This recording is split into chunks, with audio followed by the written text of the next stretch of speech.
La semana pasada les dije que aquí en Nexo íbamos a tener como 3 modelos generales de los temas que vamos a estar predicando y estudiando en nuestras reuniones de los jueves.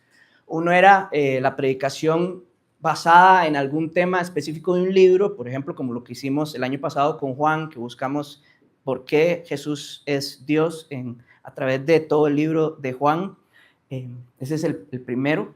Luego el segundo es un tema más como de profundidad doctrinal. ¿A qué me refiero con eso? Tal vez vamos a estudiar qué significa la soberanía de Dios y qué dice la Biblia acerca de eso, qué significa la sabiduría de Dios, qué significa el pecado, qué significa el amor, ¿verdad? Un poco más temático.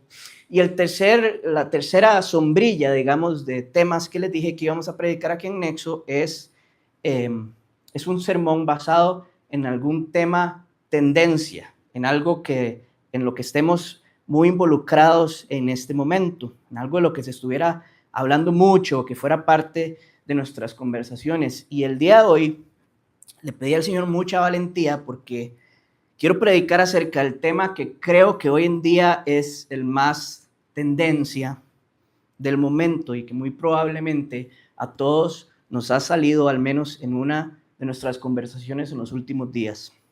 Y hoy yo quiero hablar acerca de las votaciones que van a ocurrir, si el Señor lo permite, el próximo domingo, 1 de febrero, en nuestro país. Ahora, quiero aclarar algo muy importante.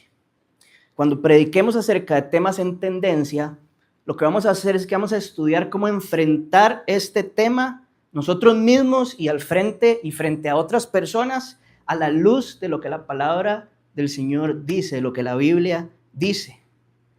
Por lo tanto, quiero que quede muy claro que yo el día de hoy no voy a decirles por quién votar o por qué deberían de votar por X o Y candidato.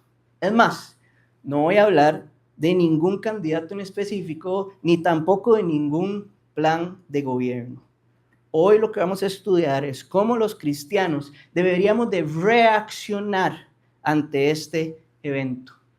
Entonces, ¿habla la Biblia directamente de las votaciones en Costa Rica y de sus candidatos? No. Pero la Biblia sí nos recuerda cuál es nuestra identidad y cómo no debemos olvidarla. Y a raíz de eso, a raíz de esa identidad, la Biblia también nos da mandatos para cómo afrontar algo como las votaciones que van a suceder en nuestro país, si el Señor lo permite. Entonces vamos a estar concentrados el día de hoy, casi que todo el sermón, y si tienen sus Biblias, les voy a pedir que abran sus Biblias en la primera carta de Pedro, capítulo 2, versículos del 9 al 17. Y quisiera que primero que nada leyéramos lo que nos dice la palabra del Señor. Prestemos atención a lo que nos quiere decir el Señor a través de su palabra. Dice así, versículo 9. Pero ustedes son linaje escogido, real sacerdocio, nación santa, pueblo que pertenece a Dios, para que proclamen las obras maravillosas de aquel que los llamó de las tinieblas a su luz admirable. Ustedes antes ni siquiera eran pueblo, pero ahora son pueblo de Dios. Antes no habían recibido misericordia, pero ahora ya la han recibido. Queridos hermanos, les ruego como extranjeros y peregrinos en este mundo que se aparten de los deseos pecaminosos que combaten contra la vida. Mantengan entre los incrédulos una conducta tan ejemplar que, aunque los acusen de hacer el mal, ellos observen las buenas obras de ustedes y glorifiquen a Dios en el día de la salvación. Sométanse por causa del Señor a toda autoridad humana, ya sea al rey como suprema autoridad o a los gobernantes que él envía para castigar a los que hacen el mal y reconocer a los que hacen el bien. Porque esta es la voluntad de Dios, que, practicando el bien, hagan callar la ignorancia de los insensatos. Eso es actuar como personas libres, que no se valen de su libertad para disimular la maldad, sino que viven como siervos de Dios. Den a todos el debido respeto. amen a los hermanos, teman a Dios, respeten al rey. ¿Qué texto? Creo que solo podríamos leer esto y decir, listo. Qué maravillosa la palabra del Señor. Pero vamos a estudiarlo a profundidad. Pedro toma una buena porción de su carta, que acabamos de leer, el capítulo 2, pero todo el capítulo 1 y los primeros versículos del capítulo 2, los toma para recordarnos la identidad del cristiano. Y por eso yo también hoy voy a tomar primeramente un tiempo para esto, para definir esto. Porque esa identidad del cristiano debería ser la base del día de hoy, de lo que vamos a aprender, de los mandatos. El fundamento de nuestro comportamiento y de nuestra actitud debería ser nuestra identidad como cristianos. De acuerdo al texto base del día de hoy, Pedro le está hablando a una audiencia en específico. Volvamos a poner 1 Pedro 2, versículo 9. Pedro le está hablando a una audiencia en específico. Vean que comienza con las palabras, pero ustedes. Entonces, ¿quiénes son esos ustedes? En los primeros versículos de su carta, Pedro nos deja claro a quién iba dirigida la carta que él escribió originalmente. Él menciona algunos lugares específicos donde se asume que se estaba plantando una iglesia. Pero describe a las personas que se encontraban en estos lugares que él menciona. Y quiero que veamos 1 Pedro, capítulo 1, versículos del 1 al 2. Dice así: Pedro, apóstol de Jesucristo, recordemos que en ese momento las personas que escribían la carta primero se presentaban ellos mismos y Pedro se presenta como Pedro, apóstol de Jesucristo, y dice: a los elegidos, extranjeros dispersos por el Ponto, Galacia, Capadocia, Asia y Bitinia, según la previsión de Dios el Padre, mediante la obra santificadora del Espíritu, para obedecer a Jesucristo y ser redimidos por su sangre, que abunden en ustedes la gracia y la paz. Amigos, esta es la primera descripción de la identidad cristiana que vamos a ver el día de hoy.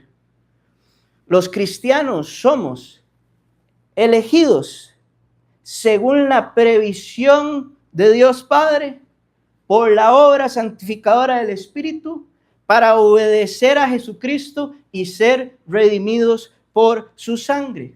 Pedro desde un inicio menciona a la Trinidad completa, 3 personas, un solo Dios, y cada miembro de esa Trinidad con una función específica dentro de la salvación de todo cristiano.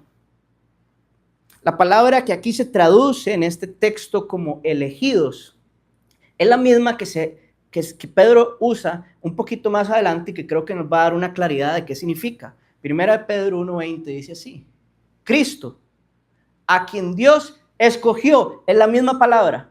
Eligió, escogió, en el texto original es la misma palabra. Cristo, a quien Dios escogió antes de la creación del mundo, se ha manifestado en estos últimos tiempos en beneficio de ustedes.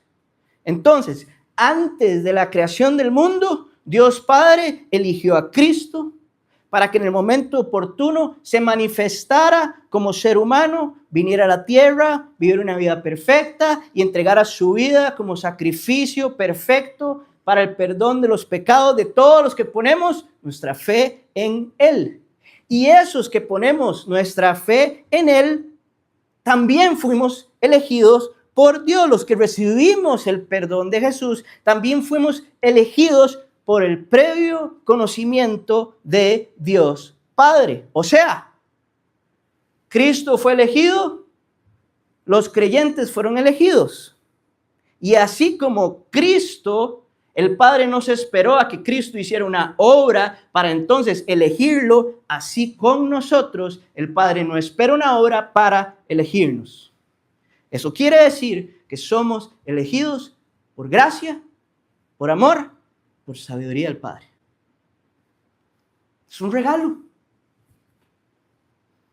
Por gracia y no por mérito, somos elegidos por Dios nuestro Padre para obedecer y ser redimidos por la sangre de Jesús. ¿Qué significa redimidos? quiero que veamos esta definición que encontré de lo que significa redención. Redención significa liberar o rescatar a una persona de una situación gravosa a cambio del pago de un precio. El redentor es el que paga ese precio. Amigos, esas personas éramos nosotros.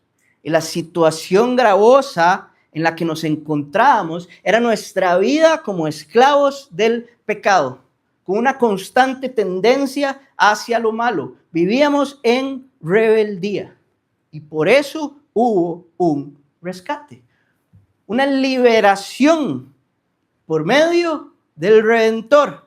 Y el Redentor fue Jesucristo.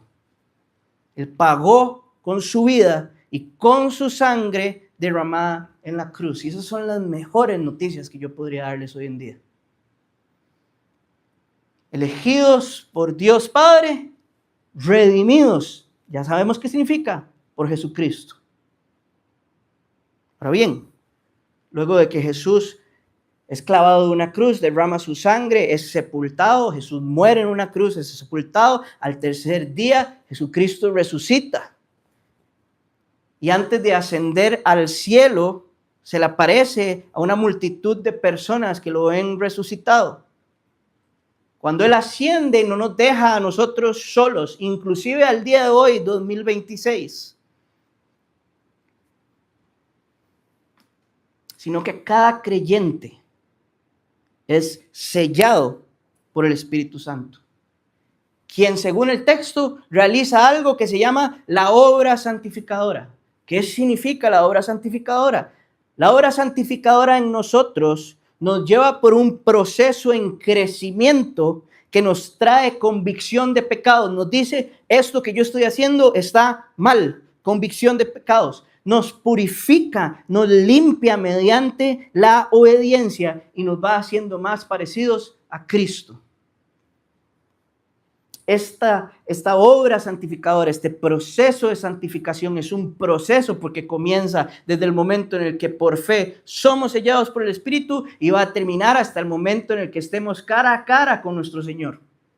Cara a cara con nuestro Señor. Esa es la meta, esa es la vida eterna. Y eso va a suceder cuando Él nos llame o cuando vuelva por nosotros. Y esa obra santificadora tiene un objetivo, dice el texto, para obedecer a Jesucristo. La palabra traducida como obedecer en este caso significa oír, significa escuchar atentamente, prestar atención, atender. La obra santificadora del Espíritu en nosotros tiene un objetivo y es que prestemos atención, obedezcamos, atendamos a Jesucristo. Eso es lo que hace el Espíritu en nosotros. Por lo tanto, amigos, si usted ha puesto su fe en Jesús, si ha confesado con su boca que Él es Señor, si ha creído con su corazón que Dios lo levantó entre los muertos, dice el libro de Romanos que usted es elegido mediante la provisión de Dios Padre, es redimido por la sangre de Dios Hijo Jesucristo y es santificado por medio de Dios Espíritu Santo. No hay camino diferente, es una verdad. Y si usted aún no ha puesto su fe en Jesús hoy, dice la palabra de Dios que Dios tuvo a bien salvar mediante la locura de la predicación. Y espero que al final de esta enseñanza usted quiera también tener esa identidad tan gloriosa que describe la palabra del Señor, que tenemos aquellos que ya pusimos nuestra fe en Jesús.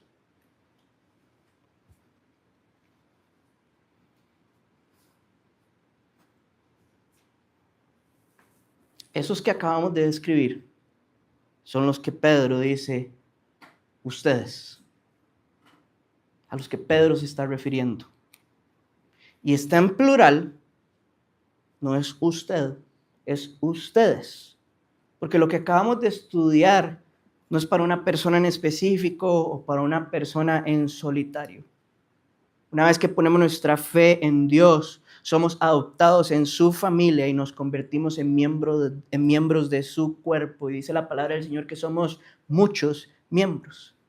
Y como miembros del cuerpo, Pedro nos describe de la siguiente manera. Pues vamos a poner 1 Pedro 2, versículos 9 al 10. Pero ustedes, ya sabemos quiénes son ustedes, nos está hablando a los que hemos puesto nuestra fe en Jesús. Son linaje escogido, real sacerdocio, nación santa, pueblo que pertenece a Dios, para que proclamen las obras maravillosas de aquel que los llamó de las tinieblas a su luz admirable. Ustedes antes ni siquiera eran pueblo, pero ahora son pueblo de Dios. Antes no habían recibido misericordia, pero ahora ya la han recibido. Esta descripción que hace Pedro aquí es la descripción de la iglesia, el pueblo que pertenece a Dios. O sea, el pueblo que Dios preserva, el pueblo que Dios protege, el pueblo que Dios resguarda para Él mismo. Los creyentes somos un linaje escogido, ya lo estudiamos, somos escogidos por Dios el Padre. Y somos también real sacerdocio, dice el texto. Esto describe lo que significa real sacerdocio, es que todos los creyentes somos sacerdotes. En el siguiente sentido, somos sacerdotes en el sentido de que tenemos acceso igual, directo e inmediato a Dios, donde sea y cuando sea. No necesitamos a un hombre que interceda por nosotros para llegar a Dios. Ustedes no me necesitan a mí, ustedes no necesitan a la persona que está a la derecha, ustedes no necesitan a la persona que está a la izquierda. Ustedes necesitan exclusiva y únicamente a Jesucristo. Y ese camino Él lo abrió una vez y para siempre. Si usted puso su fe en Jesús, usted puede accesar directamente a Dios Padre. A eso se refiere Pedro cuando nos dice real sacerdocio. Jesús sigue intercediendo por nosotros hoy en día, pero solo Él, y es más que suficiente. También Pedro nos describe como una nación santa, y esto es muy importante para el día de hoy. Lo explico así. Anteriormente, en el Antiguo Testamento, o sea, el tiempo antes de Jesús, esta descripción que Pedro da era exclusivamente para el pueblo de Israel. Era el pueblo escogido de Dios, era el pueblo de Dios, los judíos en aquel entonces. Pero luego de la obra de Jesús, la Biblia nos enseña en el Nuevo Testamento que el pueblo escogido de Dios somos todos aquellos que ponemos nuestra fe en Jesús. Ya no hay distinción. Gracias. Qué bueno que cuando ya la gente se va acostumbrando, cuando lo vuelvo a ver así es porque creo que estoy diciendo una palabra mal y por aquí todo el mundo era como, sí, así está. Ya no hay distinción. Por eso el texto dice, Pedro nos dice, Dios nos dice, ustedes antes ni siquiera eran pueblo. ¿Por qué? Porque antes no éramos Israel. Ustedes antes ni siquiera eran pueblo, pero ahora sí lo somos. Gracias a la obra de Jesús. Somos pueblo de Dios y somos una nación santa. Y esa nación santa tiene un único y exclusivo rey y es Dios mismo. Usted y yo pertenecemos a una nación santa y tenemos un rey y es Dios. Nuestro rey supremo. Veamos cómo lo describe el apóstol Pablo en Filipenses 3:20. Dice así. En cambio nosotros, aquí Pablo utiliza el nosotros, Pedro utiliza el ustedes, pero estamos hablando de los mismos. En cambio nosotros somos ciudadanos del cielo, de donde anhelamos recibir al Salvador, el Señor Jesucristo. O sea, los miembros de la nación santa somos ciudadanos del cielo. ¡Qué maravilla! Pero seguimos en esta tierra. ¡Qué extraño! Eso Dios lo sabe. Y para Dios no es extraño. Y Él no se toma esto a la ligera. Por eso nuestro texto en estudio, volvemos a 1 de Pedro, más adelante en el versículo 11 nos describe así. Queridos hermanos, les ruego como a extranjeros y peregrinos en este mundo. Quedemos hasta ahí. Amigos, mientras estamos en este mundo, la identidad del cristiano también es la de extranjero y peregrino. Porque nuestra ciudadanía está en otro lugar. Nuestro nombre está escrito en el reino de los cielos por fe. Vivimos en un lugar que no es nuestro hogar eterno. Ya somos una nación santa. Ser peregrino significa que nuestra naturaleza en este lugar en el que somos peregrinos es temporal. Y lo más importante es lo que dije antes. Es que como nación santa tenemos un único, perfecto, soberano, sabio, grande, poderoso, majestuoso Rey. Dios mismo. Este texto nos ha descrito hasta este momento mucho acerca de nuestra identidad como cristianos. Insisto, esta es la que debe quedar clara para el resto de la enseñanza, para las implicaciones y los imperativos que vamos a ver. Entonces quiero hacer un resumen. Como está ahí arriba, ¿verdad? En resumen, somos elegidos por Dios Padre. Somos redimidos por Dios Hijo. Somos santificados por Dios Espíritu Santo. Por lo tanto, gracias a eso, somos real sacerdocio. Somos el pueblo que pertenece a Dios por su misericordia dada. Y somos una nación santa, con una ciudadanía en el cielo y con un único Rey, Jesús.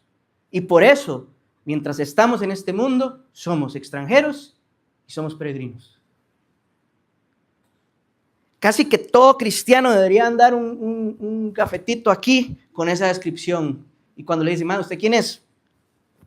Esto. Eso es una promesa de Dios. No es que Josh tiene algunos de estos y Tomás tiene aquellos y David tiene esto. No, no, no, no. Si usted puso su fe en Cristo, ese es usted. Ponga su nombre ahí. ¿Qué noticia más grande? Esa es nuestra identidad. Nuestra identidad no es ser ingeniero, no es ser deportista, no es ser hombre, no es ser mujer.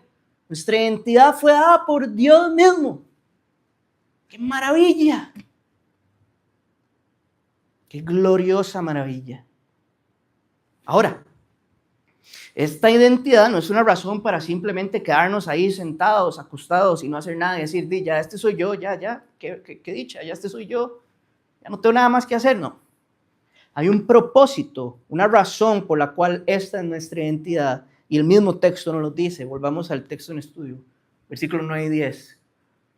Ya vimos, queridos hermanos, les ruego como extranjeros peregrinos en este mundo que se aparten. Gracias.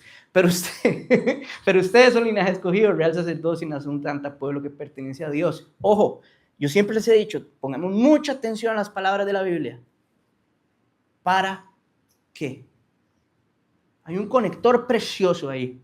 Esto, pero tiene un objetivo y tiene un propósito. ¿Para qué? Para que proclamen las obras maravillosas de aquel que los llamó de las tinieblas a su luz admirable.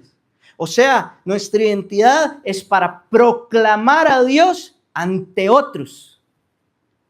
Todos los creyentes somos llamados a dar un testimonio gozoso de los actos de Dios. Pasamos de la oscuridad a la luz. Pasamos de la muerte a la vida. Pasamos de no ser pueblo a ser pueblo de Dios. Pasamos de tener una identidad extraña a tener una identidad firme y segura. Esas son las gloriosas maravillas de nuestro Dios. Debemos entonces vivir para que las cualidades, las excelencias, las virtudes de nuestro Padre Celestial sean evidentes en nuestra vida. Y esto incluye nuestras conversaciones e incluye nuestros actos ante otros. Debemos vivir como testimonio de las glorias y la gracia de Dios mismo. ¿Y cómo obedecemos esto? Acuérdense lo que estudiamos al principio. No estamos solos. El Espíritu Santo, el sello en nosotros, nos hace obedecer. Entonces, tengo una pregunta ahí que es la que voy a contestar en lo que me queda de la enseñanza. cómo los cristianos, está al revés, cómo proclamamos los cristianos las obras maravillosas de Dios ante otros. Espero que en lo que queda de la enseñanza pueda contestarles esta pregunta a través del texto de 1 Pedro. De hecho, Pedro utiliza el resto de su carta para decirnos formas específicas de cómo hacer eso. Y el día de hoy solo vamos a concentrarnos en la primera forma. Si usted quiere ver las otras, lo invito a abrir sus Biblias, que pueden tenerlas ustedes mismos en sus casas y leer el resto de 1 Pedro. El día de hoy vamos a concentrarnos en la primera forma. Y esta primera forma es siendo buenos ciudadanos. La Nueva Biblia de las Américas, otra traducción, aquí usamos Nueva Versión Internacional, la Nueva Biblia de las Américas le pone un título a esta sección, y el título que le pone a esta sección es Conducta de los creyentes en el mundo. Y comienza con el versículo 11. Entonces leamos 1 Pedro 2, versículo 11 y 12. Ya leímos la primera parte. Queridos hermanos, les ruego como extranjeros y peregrinos, ya sabemos qué están diciendo en este mundo, que se aparten de los deseos pecaminosos que combaten contra la vida. Mantengan entre los incrédulos una conducta tan ejemplar que aunque los acusen de hacer el mal, ellos observen las buenas obras de ustedes y glorifiquen a Dios en el día de la salvación. Ojo, es muy importante poner atención como Pedro empieza amorosamente diciéndonos, queridos hermanos. Y después utiliza esta palabra que siempre también ustedes me van a escuchar hacerle un resaltamiento. Dice, les ruego. Es como queridos hermanos, les ruego que como extranjeros y peregrinos en este mundo, y nos dice lo siguiente en cuanto a nuestra conducta. Y lo voy a dividir en 4 puntos. Entonces, tomando en cuenta nuestra identidad, Pedro nos dice, queridos hermanos, les ruego como extranjeros y peregrinos en este mundo, y vamos al punto número 1. El punto número 1 es que los cristianos debemos apartarnos de los deseos pecaminosos que combaten contra la vida. Recuerden cómo los cristianos proclamamos las obras maravillosas de Dios siendo buenos ciudadanos. Y la primera manera de ser buenos ciudadanos es que nos debemos apartar de los deseos pecaminosos que combaten contra la vida. Apartarnos, abstenernos, resistir. Eso es lo que significa esa palabra. Y esta expresión, ojo, no solo incluye los pecados del cuerpo, los pecados externos, sino también incluye la actitud de nuestra mente. Como dice Gálatas 5, incluye la inmoralidad, incluye la idolatría, incluye las enemistades, incluye el pleito, incluye la ira. Los cristianos debemos apartarnos de esos deseos que son pecaminosos. Un cristiano debe vivir constantemente, todos los días, todos los minutos, combatiendo y resistiendo el pecado que trata de cobrar poder en nosotros debido a las múltiples tentaciones y a los deseos mundanos que enfrentamos día a día. En todo lugar, en nuestros trabajos, en nuestros gimnasios, en una presa, con nuestra familia, con nuestro esposo o nuestra esposa, con nuestros amigos, en todo lugar. Somos tentados por los deseos pecaminosos que combaten contra la vida. Y el cristiano debe apartarse de ellos. Perdón si estoy siendo muy repetitivo, pero recordemos, obra santificadora del Espíritu Santo. No estamos solos. Si no fuera por Él, apague y vámonos. No lo lograríamos. Pero dice la palabra que debemos de vivir apartados. Y esto lo debemos hacer no solo por nuestro bienestar, sino para mantener una conducta ejemplar y un testimonio efectivo ante los no creyentes. 1 Pedro 2, versículo 11 y 12. Vuelvo a poner. Dice, mantengan entre los incrédulos una conducta tan ejemplar que aunque los acusen de hacer el mal, ellos observen las buenas obras de ustedes y glorifiquen a Dios en el día de salvación. Y eso me lleva al punto número 2. Y el punto número 2 es que los cristianos debemos mantener entre los incrédulos una conducta que haga que otros glorifiquen a Dios. Amigos, en esta época de nuestro país hay muchas acusaciones hacia los cristianos de hacer el mal. Muchos públicamente nos representan de manera incorrecta. Y muchas de esas acusaciones lastimosamente son ciertas. Yo siento que lo que más nos debería de pesar en este tipo de acusaciones es que no estamos quedando mal nosotros. Estamos como representantes del Rey, dejando en mal a Dios. Estamos dejando en mal su palabra y estamos dejando en mal su gloria. Pedro lo que aquí nos está enseñando es que cuando la gracia de Dios visite el corazón de una persona que aún sigue siendo no creyente, esa persona pueda responder con fe y glorificar a Dios porque se recuerde del testimonio que observó en un creyente. ¡Qué locura! Como que a veces uno dice, ¿qué? ¿Cómo aquella persona va a acordarse de cómo yo reaccioné? Es lo que nos está enseñando la palabra del Señor. Eso puede pasar con usted en cualquier momento. Usted no lo sabe. El Señor sí. Aunque usted no lo crea, un buen testimonio suyo puede cambiar totalmente una acusación mala contra un cristiano. Entonces yo quiero preguntarle varias cosas. ¿Cómo se ha comportado usted recientemente en las conversaciones que ha tenido acerca de política? ¿Ha tenido una buena conducta? ¿O más bien ha desarrollado enemistades, pleitos, enojos o rivalidades? ¿Ha tenido un buen testimonio? En esa conversación ha reflejado su identidad, el gafetito. O una persona tal vez dice, qué raro, usted tiene el gafete, pero a mí no actúa así. Los demás de la conversación, ojo, sus seguidores en redes sociales han observado las buenas obras de ustedes alrededor del tema de la política. Recordemos el punto número 1. Apártense de los deseos pecaminosos que combaten contra la vida. Esto hace, si nos apartamos de esos deseos, hace que tengamos una conducta ejemplar ante los no creyentes. Pero amigos, y me meto aquí con ustedes, todos estamos metidos ahí, ganas sobran en esta época de decir mucho más de lo que uno debería de decir alrededor de la política. Y más en faltando menos de 15 días. Pica a veces la lengua, las manos de querer decir un montón de cosas más de las que uno no debería decir. Pero si las decimos, estaríamos incumpliendo el mandato de la palabra del Señor. Una conducta ejemplar está compuesta por nuestro carácter y nuestras obras. Porque las obras son las que se observan. A veces el carácter, uno puede parecer que tiene el carácter íntegro. Tal vez no.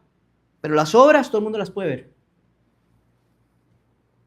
La buena conducta y las buenas obras no deben ir nunca por separado. Dice más adelante en 1 Pedro, versículo 15. Porque esta es la voluntad de Dios. Ojo, que practicando el bien hagan callar la ignorancia de los insensatos. Pero ahora, a veces nosotros más bien pensamos que hablando los hacemos callar. ¿Cierto o no? Y dice, practicando el bien. ¿Qué contracultural? Porque ya tenemos una identidad.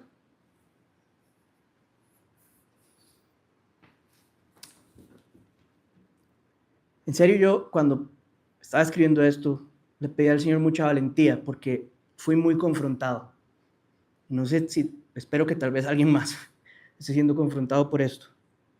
Pero a veces pienso, ¿qué pasaría si defendiéramos a Cristo como Rey, así como defendemos un partido político o un aspirante a la presidencia? Si nos preocupáramos tanto, todos los días, por decirle a otras personas, Cristo es el Rey. Siga a Cristo por esto y esto y esto. No, pero es que Cristo es diferente. No, pero es que Cristo sí va a hacer esto y esto y esto. Así como lo estamos haciendo a veces con partidos políticos. Si nos preocupáramos porque las personas tengan a Jesús como rey y no a Satanás como rey. Así como nos preocupamos de que tengan a X o a Y presidente. Si estudiamos el por qué decirle a otros, sí, tenga a Cristo como rey, para poder tener argumentos de defensa contra los que dicen que no.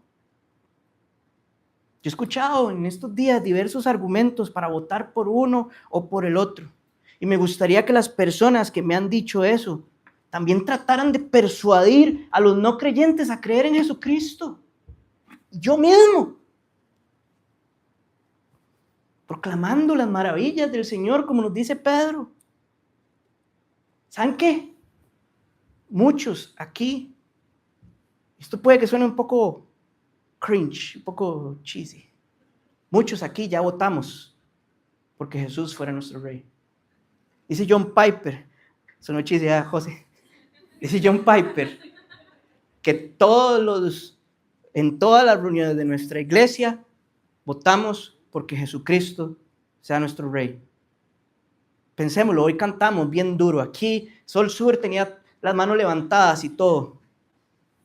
Rey de reyes, nadie hay como tú. Rey de reyes. Ese es nuestro rey, estábamos diciendo. Jesucristo es nuestro rey. Gloria al Padre, nuestro Dios. Gloria al Hijo, el Salvador. Gloria al Santo Espíritu. Rey de reyes. No hay nadie como tú. Y salimos así. Él es nuestro rey por sobre todos los reyes o gobernantes. Actuamos en nuestro día a día bajo esa verdad. Yo sé que yo no muchas veces. Con mucho respeto les digo que si actuamos en nuestro día a día bajo esta verdad, muchos manejaríamos el tema político con muchísima más calma y tranquilidad. Seríamos más pacíficos. Podríamos defender nuestro argumento. No estoy diciendo que nos quedemos callados. A veces hay que defender nuestro argumento, pero los podemos defender con amor, con amabilidad, con dominio propio, con perseverancia en Cristo. Eso es lo que estoy tratando de decir. Con paz. Al fin y al cabo, Él es el Rey de Reyes. Él todo lo conoce, Él todo lo controla. Dios da y Dios quita. Dios pone a los gobernantes y Dios los quita en su sabiduría y soberanía. Él es. Por eso es el Rey de Reyes.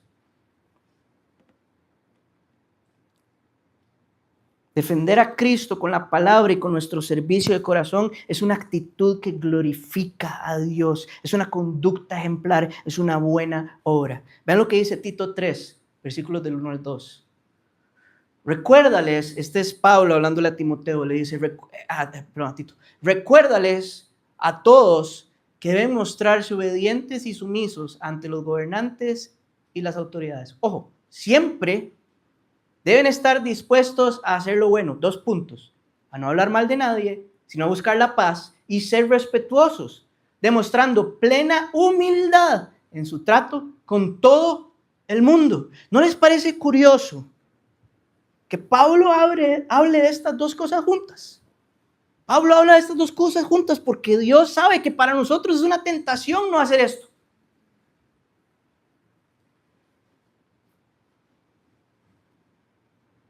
Hay mucha tentación a que los cristianos no tengamos una actitud que nos represente en nuestra identidad.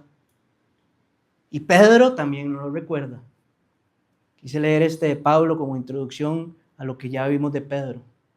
Dice Pedro, 1 Pedro 2, versículos del 13 al 16 de nuestro texto hace, sométanse por causa del Señor a toda autoridad suprema, ya sea al rey como suprema autoridad o a los gobernadores que él envía para castigar a los que hacen el mal y reconocer a los que hacen el bien. Porque esta es la voluntad de Dios, que practicando el bien hagan callar la ignorancia de los insensatos. Eso es actuar como personas libres que no se valen de su libertad para disimular la maldad, sino que viven como siervos de Dios.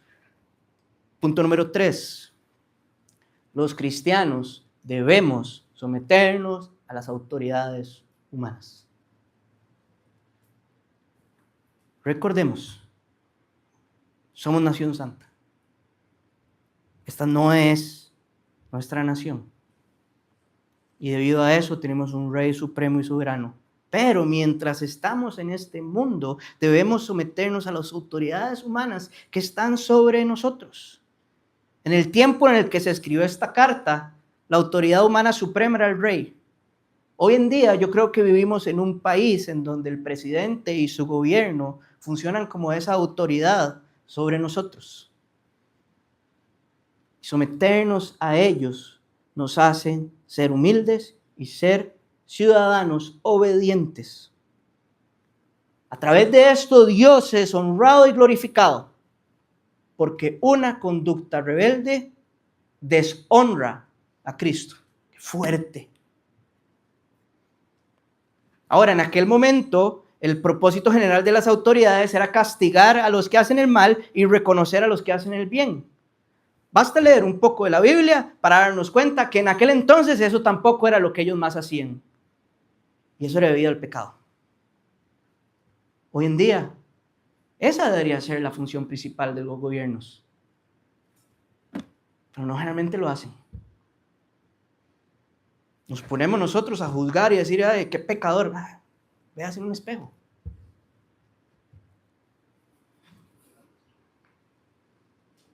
El pecado nos lleva a tener otros propósitos, incluyendo a los gobernantes humanos. Es más, por eso los gobernantes de aquel tiempo crucificaron a Jesús. Lo acusaban de hacer el mal. Hoy en día no es muy diferente. Por eso la Biblia nos manda a orar por nuestros gobernantes también. Y Pedro nos da la motivación para hacerlo. Lo resalté ahora que lo leí. Dice el texto, por causa del Señor. Claro, porque Pedro sigue diciéndonos cómo podemos proclamar las buenas obras de Dios y cómo podemos tener una buena conducta siendo buenos ciudadanos. Por causa de Dios, sométanse. Vean la definición de sumisión que encontré. Sumisión es una ubicación voluntaria de una persona bajo la autoridad o el liderazgo de otra. Someternos voluntariamente a las autoridades es la voluntad de Dios. Y podemos hacerlo sin negar la libertad que Cristo nos ha dado como creyentes, de acuerdo a nuestra identidad. Las leyes civiles deben de ser obedecidas libremente y no por temor, sino como siervos de Dios, porque el siervo de Dios busca glorificar y darle honra a su rey. Libremente debemos someternos a las leyes civiles. Como dice el final del texto, eso es actuar como personas libres que no se valen de su libertad para disimular la maldad, sino que viven como siervos de Dios. Nación santa, siervos de Dios. Un rey supremo. Entonces, ojo, no he terminado. La palabra de Dios tampoco.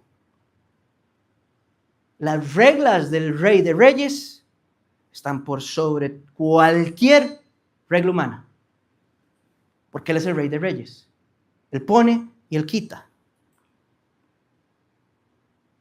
En su soberanía, Dios pone las autoridades humanas, pero Él sigue mandando por sobre todo. Lo que quiero decir es que un cristiano debe someterse a las ordenanzas del mundo siempre y cuando no requieran la desobediencia de las ordenanzas de Dios. Voy a repetir eso. Lo que quiero decir es que un cristiano debe someterse a las ordenanzas del mundo siempre y cuando no requieran la desobediencia de las ordenanzas de Dios. Por eso es que Pedro dice, por causa del Señor. Si el gobierno trata si los gobernantes tratan de forzar directamente, y ojo que estoy diciendo directamente, a un cristiano a hacer algo que va en contra de la palabra de Dios, la Biblia nos manda a no seguirlo. Porque su autoridad está por sobre la autoridad de las reglas humanas. Pero como dice el texto, no tratemos de con eso disimular nuestra maldad. Por eso resalte la palabra directamente. A veces pensamos que es directamente, pero a veces es por nuestros gustos o nuestros pensamientos diferentes a otros que no nos sometemos.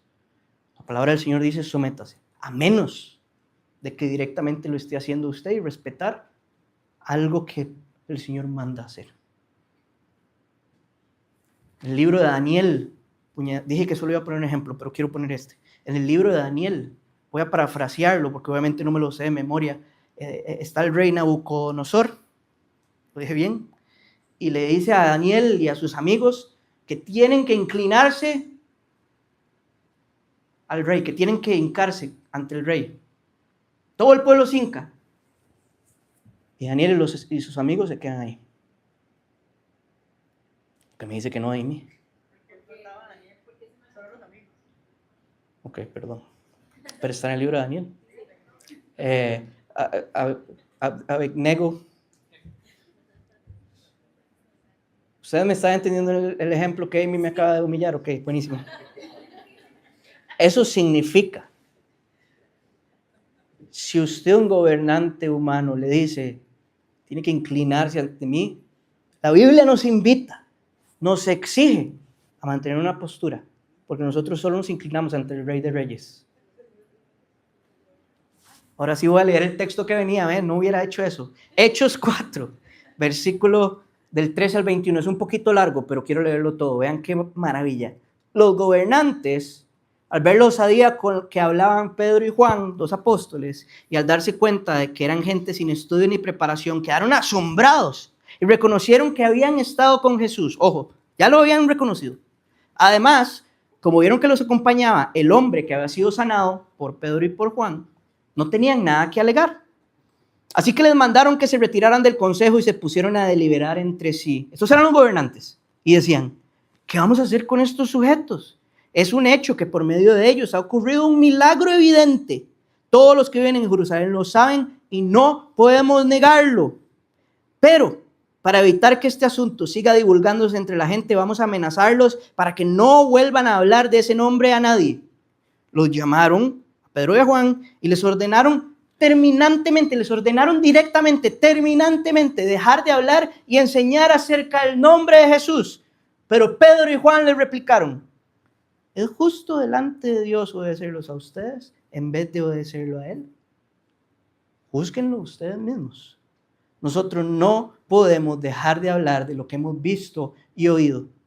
Después de nuevas amenazas, los dejaron irse. Por causa de la gente, no hallaban manera de castigarlos. Ojo, todos alababan a Dios por lo que había sucedido. Pedro y Juan sanaron a un hombre. Proclamaban acerca de Jesús. Los gobernantes no sabían qué hacer. Y directamente le dice, usted no puede hablar de ese nombre. Y Pedro y Juan, Pedro mismo que estaba escribiendo, no dice, bueno, me someto. No. ¿A quién debo obedecer? A Dios. Como suprema autoridad. A ustedes. Que quede claro, el sometimiento es un mandato bíblico siempre y cuando no esté por sobre la palabra del Señor. Yo les pregunto, ¿al día de hoy realmente hemos encontrado razones para no someternos a las autoridades? ¿Lo están obligando a usted a hacer algo que va en contra de la ley de Dios o a no proclamarlo libremente? Si la respuesta es sí, no se someta. Pero si la respuesta es no, como creería yo que es en muchos de los casos de nosotros, la Biblia nos manda a someternos por causa del Señor. Y cuarto y último punto, y con esto ya voy terminando. 1 Pedro 2:17. Den a todos el debido respeto. Amen a los hermanos. Teman a Dios. Respeten al Rey. Punto número 4. Los cristianos deben dar a todos el debido respeto. Respetar es honrar, es darle valor. Los cristianos estamos conscientes de que no todos son hijos de Dios. No todos los humanos son hijos de Dios. Dice la palabra del Señor que los que reciben a Cristo se les da el derecho de ser hijos de Dios. Pero la Biblia nos enseña que todos somos criaturas de Dios, hechos a imagen y semejanza de Dios.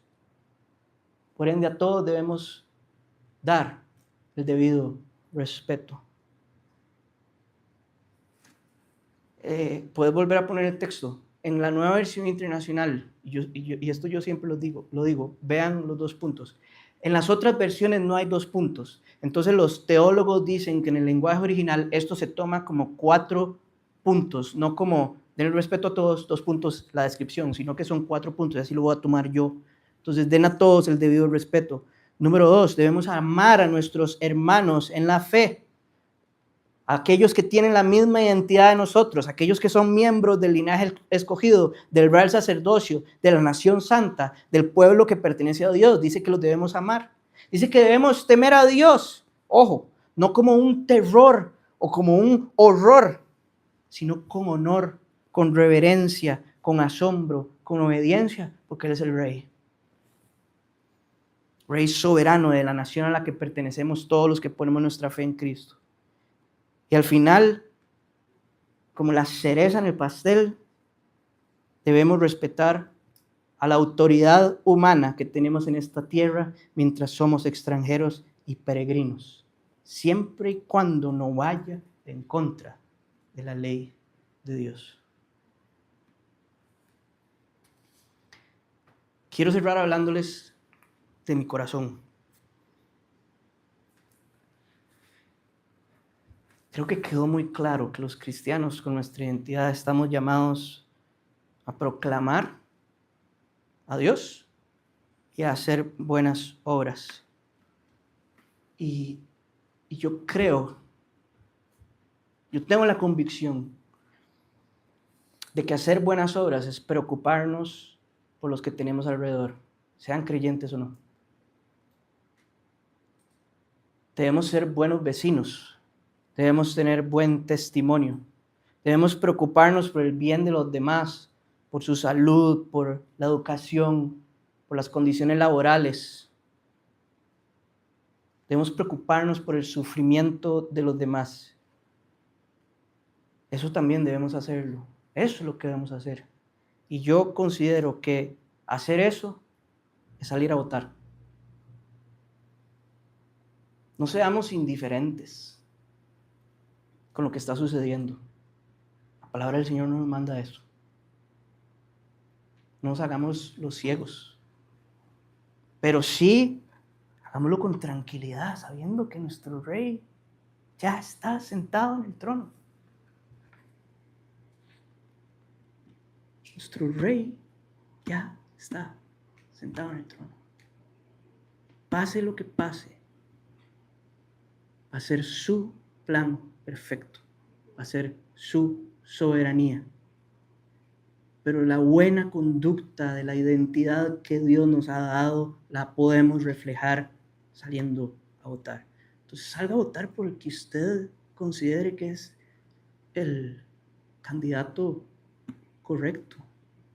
Si discute, hágalo en amor, en dominio propio. Lleve a los demás lo que usted ha aprendido. Hey, vieras que yo leí esto y esto y esto y esto. Pero hagámoslo con el gafete. Este gafete no se quita. No nos lo quitemos nunca.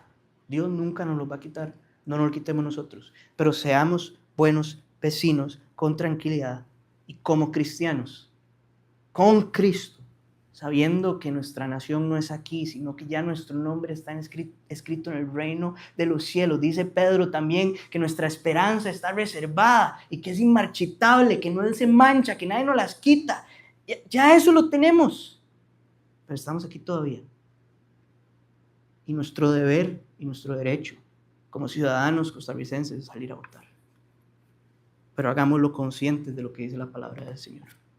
Oremos.